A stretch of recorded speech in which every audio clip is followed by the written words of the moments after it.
Sunday. I'm not sure why I'm writing this down on paper and not on my computer. I guess I've just noticed some odd things. It's not that I don't trust the computer. I just need to organize my thoughts. I need to get down all the details somewhere objective, somewhere I know that what I write can't be deleted or changed. Not that that's happened, it's just everything blurs together here, and the fog of memory lends a strange cast to things. I'm starting to feel cramped in this small apartment. Maybe that's the problem. I just had to go and choose the cheapest apartment, the only one in the basement. The lack of windows down here makes day and night seem to slip by seamlessly. I haven't been out in a few days because I've been working on this programming project so intensively. I suppose I just wanted to get it done. Hours of sitting and staring at a monitor can make anyone feel strange, I know, but I don't think that's it. I'm not sure when I first started to feel like something was odd. I can't even define what it is. Maybe I just haven't talked to anyone in a while. That's the first thing that crept up on me. Everyone I normally talk to while I program has been idle, or they've simply not logged on at all. My instant messages go unanswered. The last email I got from anybody was a friend saying he'd talk to me when he got back from the store, and that was yesterday. I'd call with my cell phone, but reception's terrible down here. Yeah, that's it. I just need to call someone. I'm going to go outside. Well, that didn't work so well. As the tingle of fear fades, I'm feeling a little ridiculous for being scared at all.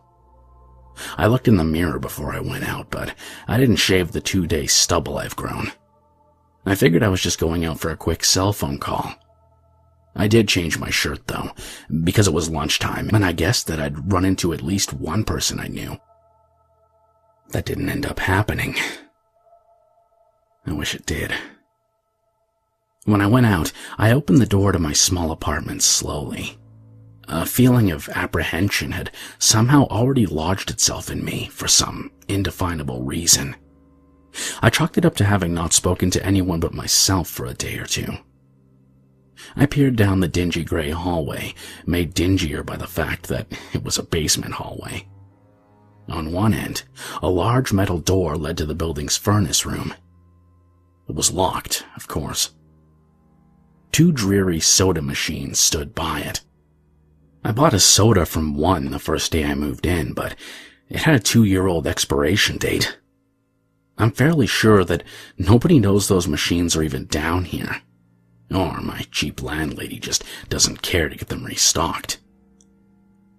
I closed my door softly and walked the other direction, taking care not to make a sound. I have no idea why I chose to do that, but it was fun giving into the strange impulse not to break the droning hum of the soda machines, at least for the moment. I got to the stairwell and took the stairs up to the building's front door. I looked through the heavy door's small square window and received quite the shock. It was definitely not lunchtime. City gloom hung over the dark street outside, and the traffic lights at the intersection in the distance blinked yellow. Dim clouds, purple and black from the glow of the city, hung overhead. Nothing moved, save for the few sidewalk trees that shifted in the wind. I remember shivering, though I wasn't cold. Maybe it was the wind outside. I could vaguely hear it through the heavy metal door, and I knew it was that unique kind of late-night wind, the kind that was constant, cold, and quiet, save for the rhythmic music it made as it passed through the countless unseen tree leaves. I decided not to go outside. Instead, I lifted my cell phone to the door's little window and checked the signal meter. The bars filled up the meter, and I smiled. Time to hear someone else's voice, I remember thinking, relieved. It was such a strange thing to be afraid of nothing. I shook my head, laughing at myself silently. I hit speed dial for my best friend Amy's number and held the phone up to my ear. It rang once, but then it stopped. Nothing happened.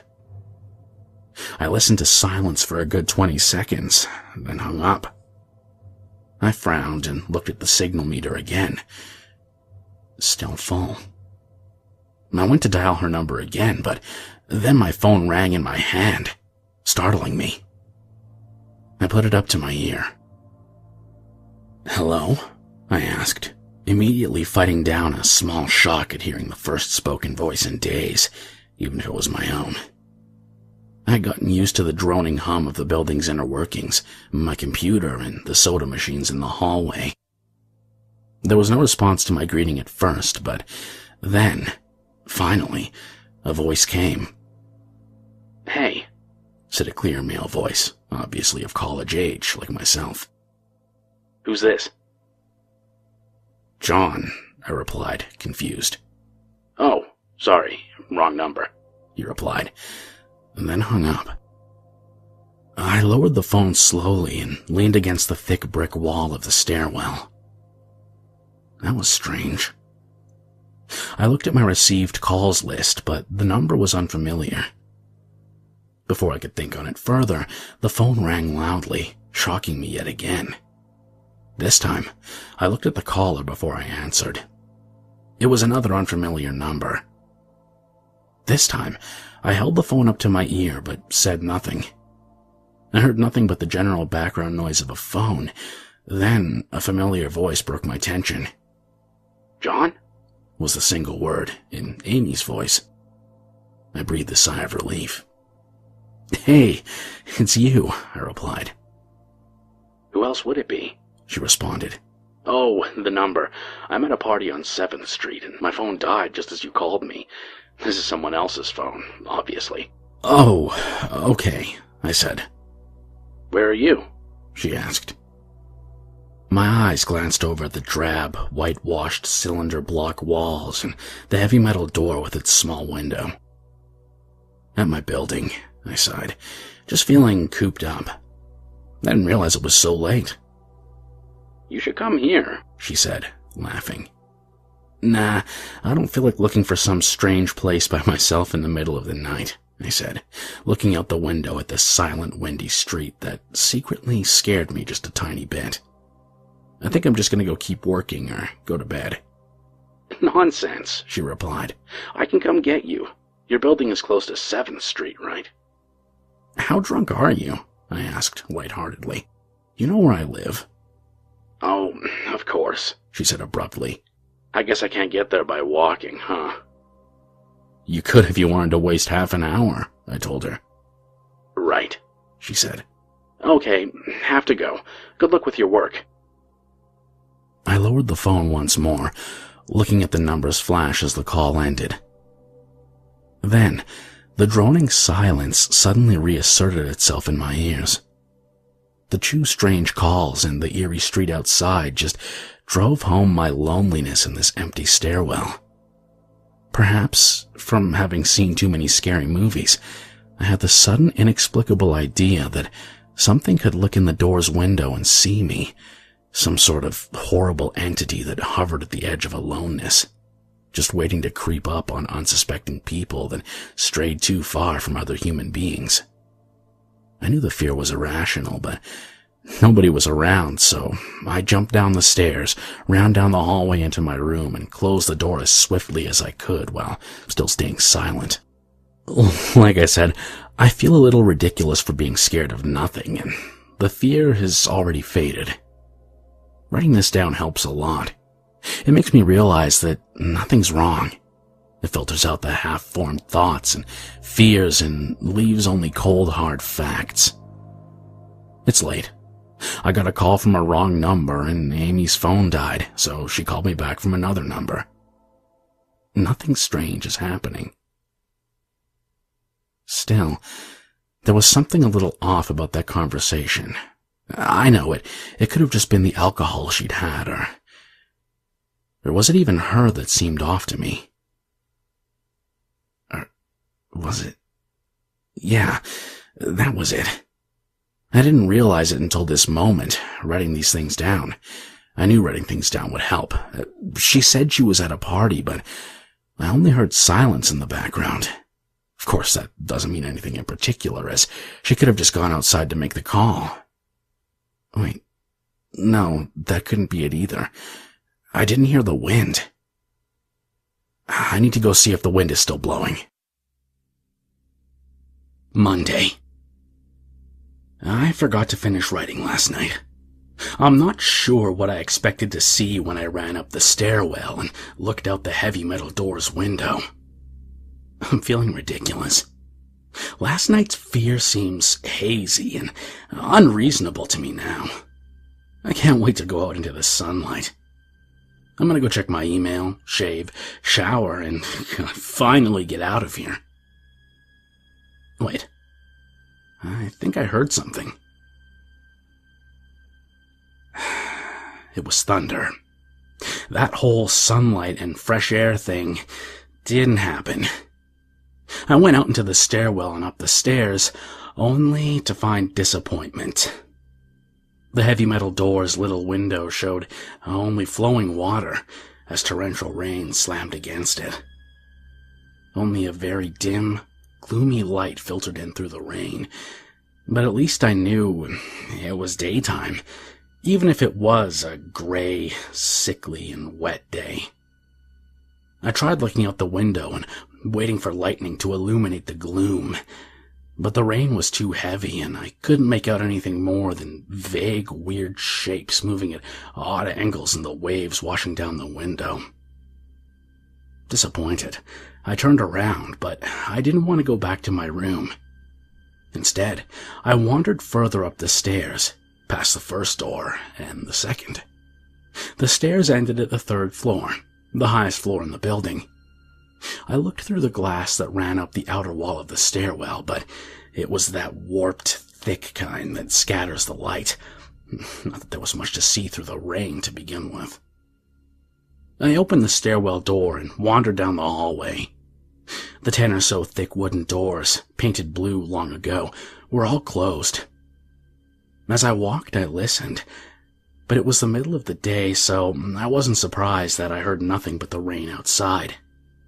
As I stood there in the dim hallway, listening to the rain, I had the fleeting impression that the doors were standing like silent granite monoliths erected by some ancient, forgotten civilization for some unfathomable guardian purpose.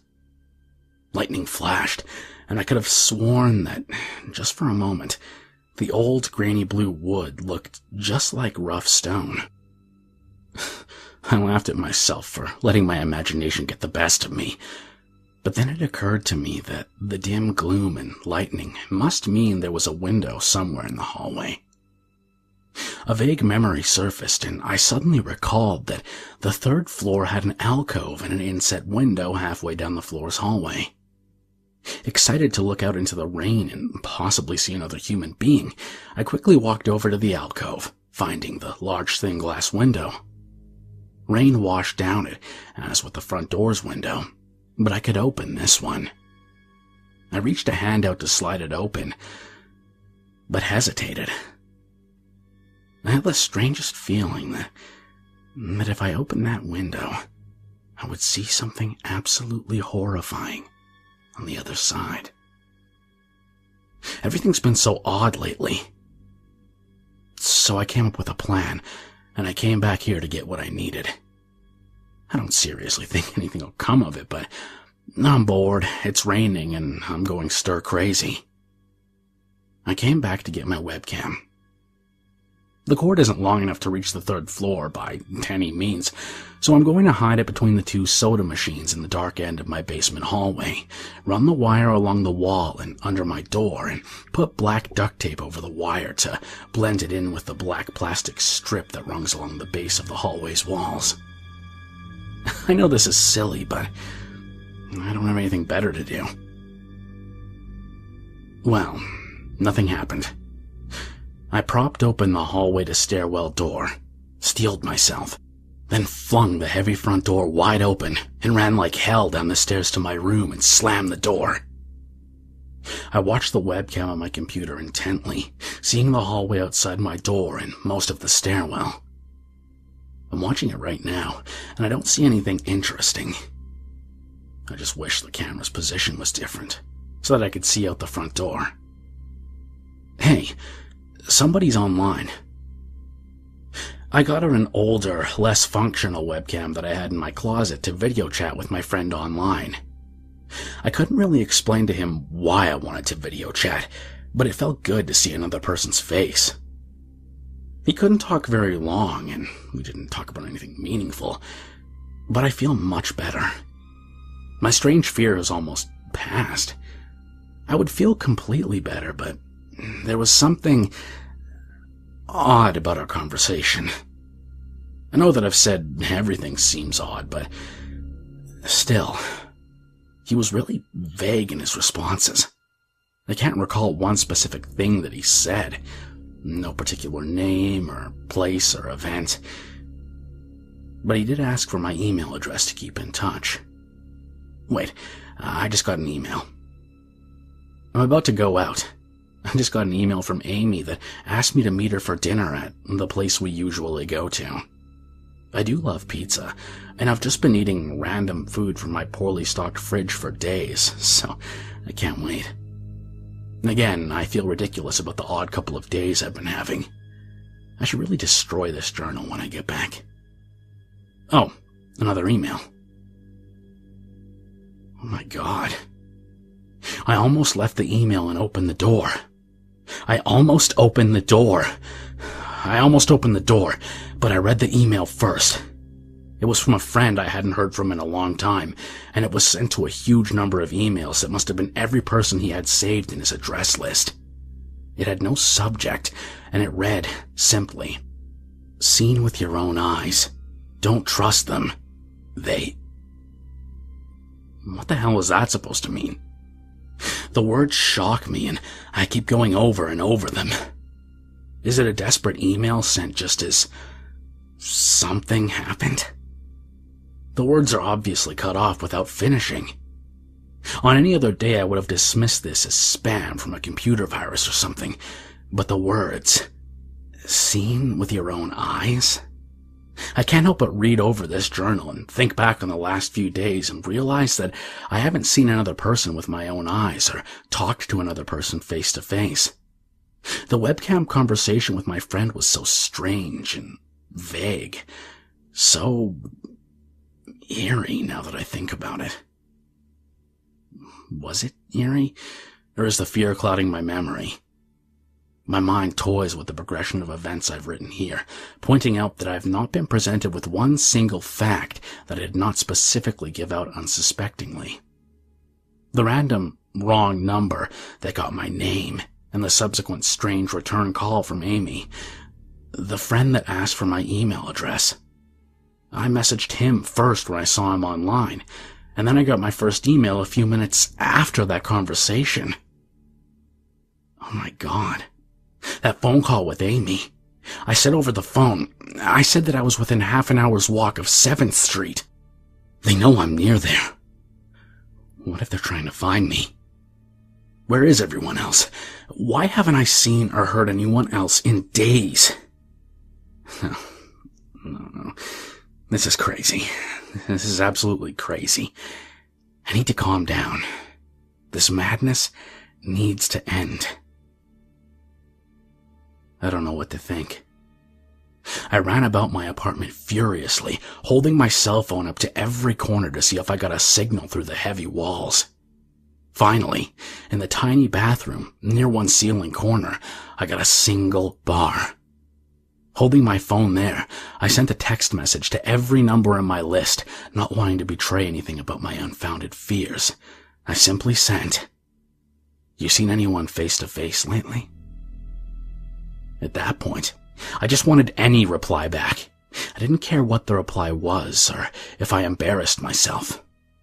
I tried to call someone a few times, but I couldn't get my head up high enough, and if I brought my cell phone down even an inch, it lost signal.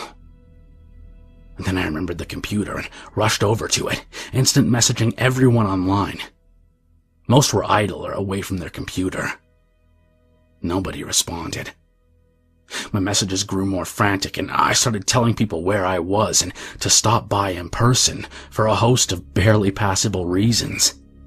I didn't care about anything by that point. I just needed to see another person. I also tore apart my apartment looking for something that I might have missed, some way to contact another human being without opening the door. I know it's crazy, but what if? I just need to be sure. I taped the phone to the ceiling in case.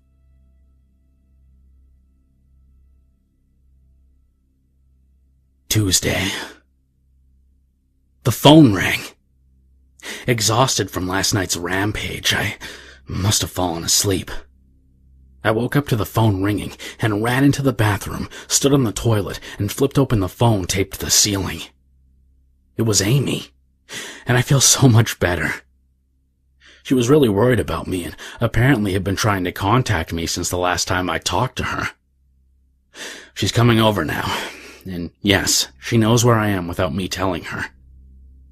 I feel so embarrassed. I'm definitely throwing this journal away before anyone sees it. I don't even know why I'm writing in it now. Maybe it's just because it's the only communication I've had at all since God knows when. I look like hell, too. I looked in the mirror before I came back in here. My eyes are sunken, my stubble is thicker, and I just look generally unhealthy. My apartment is trashed, but I'm not going to clean it up. I think I need someone else to see what I've been through. These past few days have not been normal. I'm not one to imagine things. I know I've been the victim of extreme probability.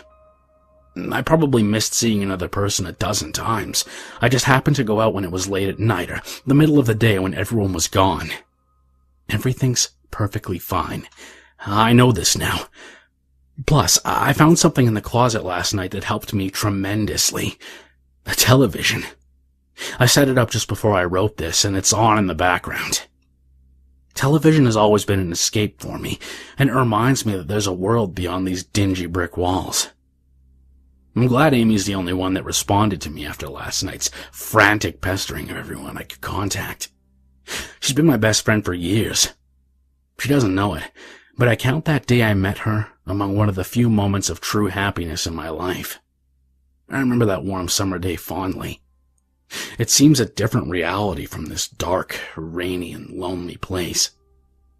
I feel like I spent days sitting on that playground, much too old to play, just talking with her and hanging around doing nothing at all. I feel like I can go back to that moment sometimes, and it reminds me that this damn place isn't all that there is. Finally, a knock on the door. I thought it was odd that I couldn't see her through the camera I had between the two soda machines. I figured that it was bad positioning, like when I couldn't see out the front door.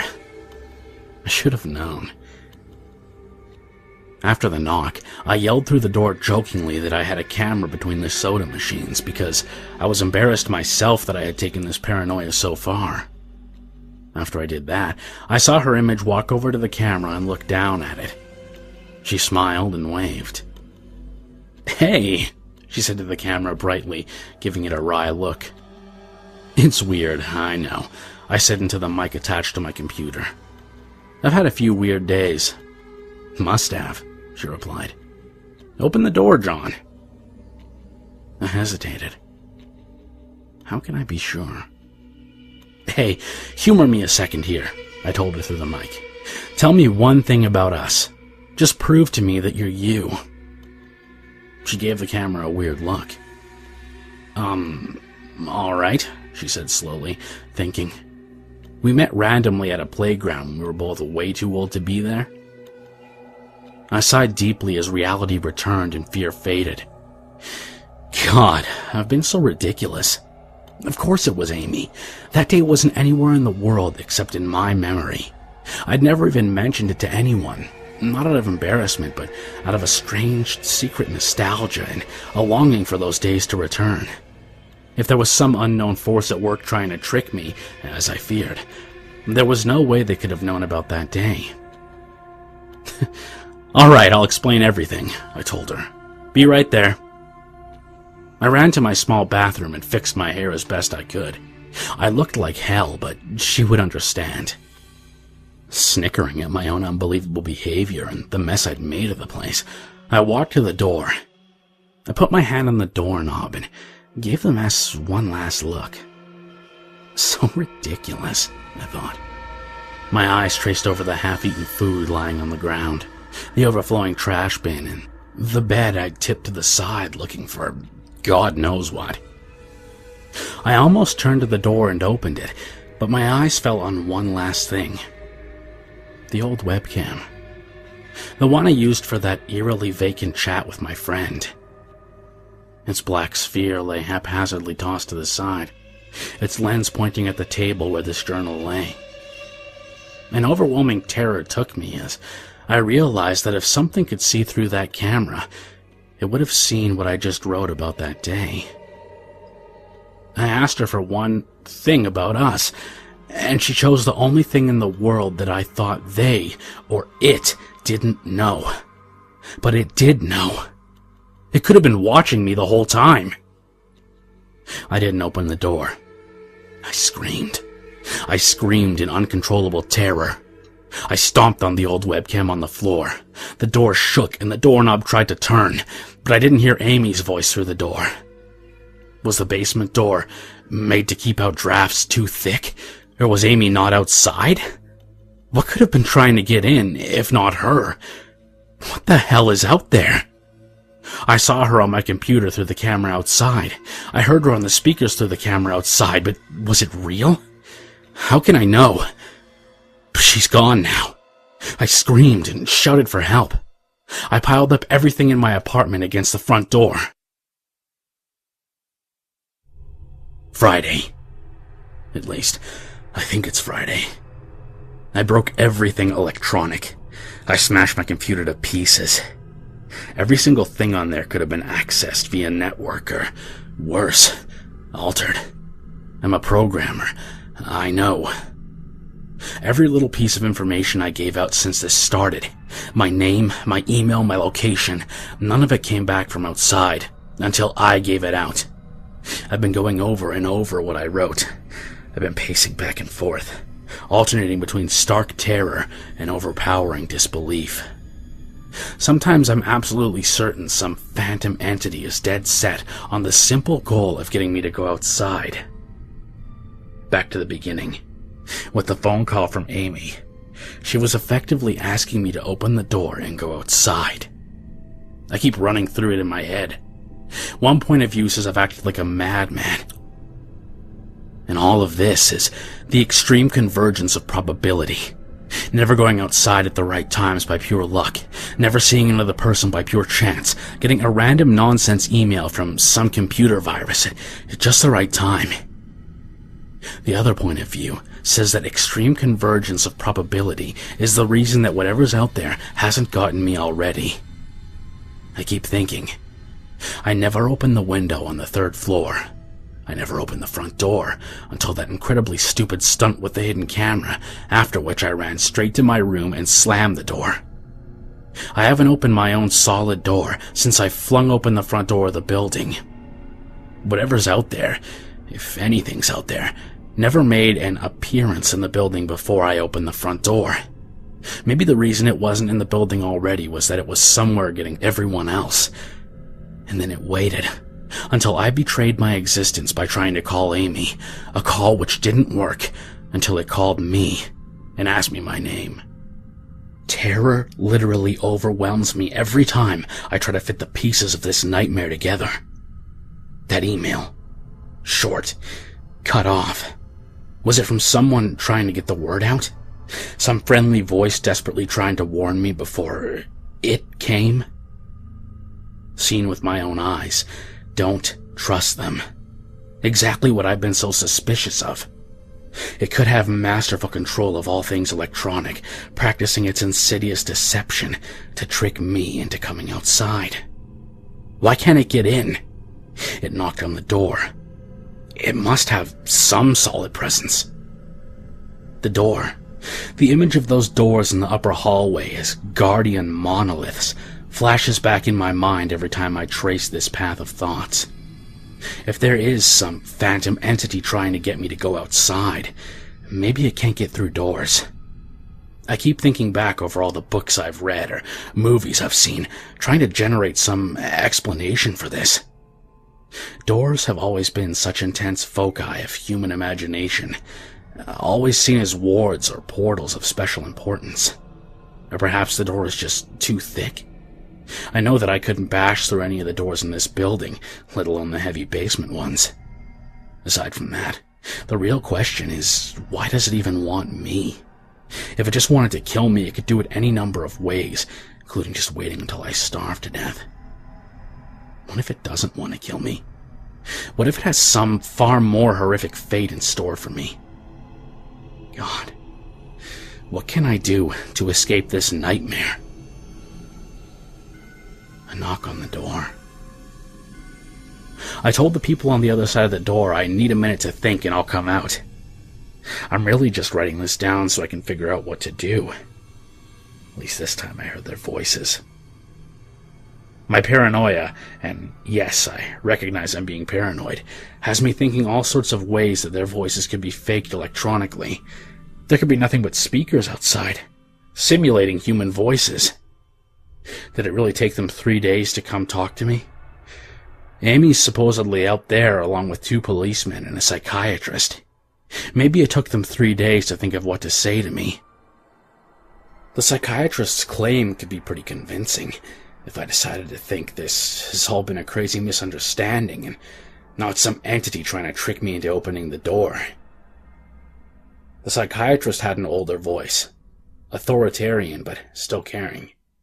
I liked it. I'm desperate just to see someone with my own eyes.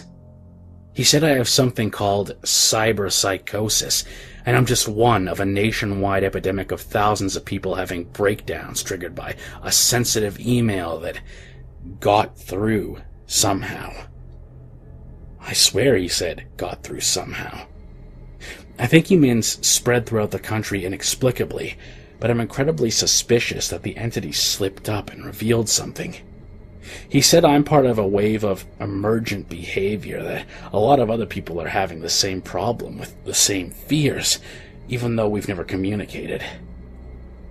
That neatly explains the strange email about eyes that I got. I didn't get the original triggering email. I got a descendant of it. My friend could have broken down too and tried to warn everyone he knew against his paranoid fears. That's how the problem spreads, the psychiatrist claims. I could have spread it too, with my texts and instant messages online to everybody I know. One of those people might be melting down right now, being triggered by something I sent them, something they might interpret in any way they want, something like a text saying, "Seen anyone face to face lately?" The psychiatrist told me he didn't want to lose another one, that people like me are intelligent, and that's our downfall. We draw connections so well that we see them even when they shouldn't be there. He said it's easy to get caught up in paranoia in our fast-paced world, a constantly changing place where more and more of our interaction is simulated. I have to give him one thing. It's a great explanation. It neatly explains everything. It perfectly explains everything, in fact. I have every reason to shake off this nightmarish fear that something or consciousness or being out there wants me to open the door so it can capture me for some horrible fate worse than death. It would be foolish, after hearing that explanation, to stay in here until I starve to death just to spite the entity that might have got everyone else. It would be foolish to think that, after hearing that explanation, I might be one of the last people left alive on an empty world, hiding in my secure basement room, spiting some unthinkable deceptive entity just by refusing to be captured. It's a perfect explanation for every single strange thing I've seen or heard, and that's why I have every reason in the world to let all of my fears go and open the door. That's exactly why I'm not going to. How can I be sure? How can I know what's real and what's deception? All these damn things with their wires and their signals that originate from some unseen origin. They're not real. I can't be sure. Signals through a camera, faked video, deceptive phone calls, emails, even the television line broken on the floor. How can I possibly know what's real? It's just signals, waves, light. The door! It's bashing on the door! It's trying to get in! What insane mechanical contrivance could it be using to simulate the sound of men attacking the heavy wood so well? At least I'll finally see it with my own eyes. There's nothing left in here for it to deceive me with. I've ripped apart everything else. It can't deceive my eyes, can it? Seen with your own eyes, don't trust them. Wait, was that desperate message telling me to trust my eyes, or warning me about my eyes too? Oh my God, what's the difference between a camera and my eyes? They both turn light into electrical signals. They're the same.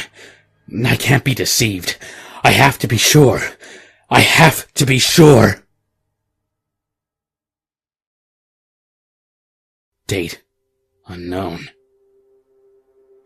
I calmly asked for a paper and pen, day in and day out, until they finally gave it to me. Not that it matters. What am I gonna do? Poke my eyes out? The bandages feel like part of me now. The pain is gone.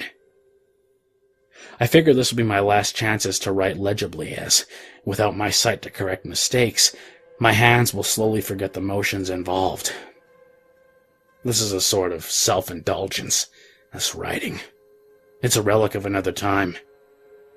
Because I'm certain everyone left in the world is dead, or something far worse. I sit against the padded wall day in and day out. The entity brings me food and water. It masks itself as a kind nurse, as an unsympathetic doctor. I think it knows that my hearing is sharpened considerably now that I live in darkness. It fakes conversations in the hallways, on the off chance that I might overhear. One of the nurses talks about having a baby soon. One of the doctors lost his wife in a car accident. None of it matters. None of it's real. None of it gets to me. Not like she does. That's the worst part. The part I almost can't handle.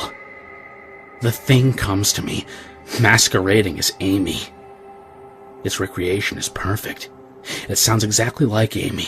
Feels exactly like her. It even produces a reasonable facsimile of tears that it makes me feel in its lifelike cheeks. When it first dragged me here, it told me all the things I wanted to hear. It told me that she loved me, that she had always loved me, that I didn't understand why I did this, that we could still have a life together, if only I would stop insisting that I was being deceived. It wanted me to believe. No, it needed me to believe that she was real. I almost fell for it. I really did. I doubted myself for the longest time. In the end, though, it was all too perfect, too flawless, and too real.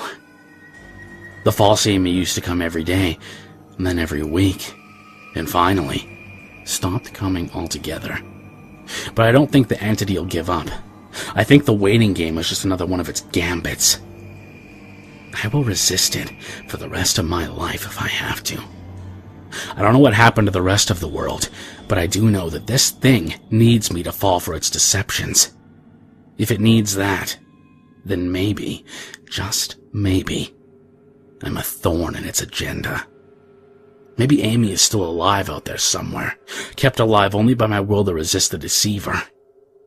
I hold on to that hope, rocking back and forth in my cell to pass the time. I will never give in. I will never break. I am a hero. The doctor read the paper the patient had scribbled on. It was barely legible, written in the shaky script of one who could not see.